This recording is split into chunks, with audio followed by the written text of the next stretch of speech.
This is part 1 of the expansion of the Square Notan project. I'm going to show you how to set up your document in Illustrator. So open up Illustrator, go to File, New, and create a document that's 9 by 9 inches. Click OK. So now we have our document that's 9 by 9 inches, and you're going to draw a basic square in the center of this document. Draw on my square. The first thing you want to do is make sure that the square has a fill of black and no stroke. The next thing you want to do is make sure that it's centered. If you can use your alignment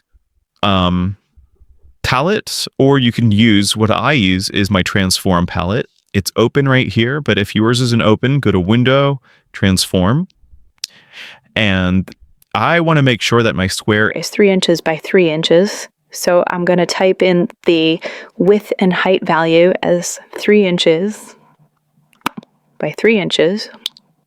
And I'm going to center it by changing the X and Y value to 4.5.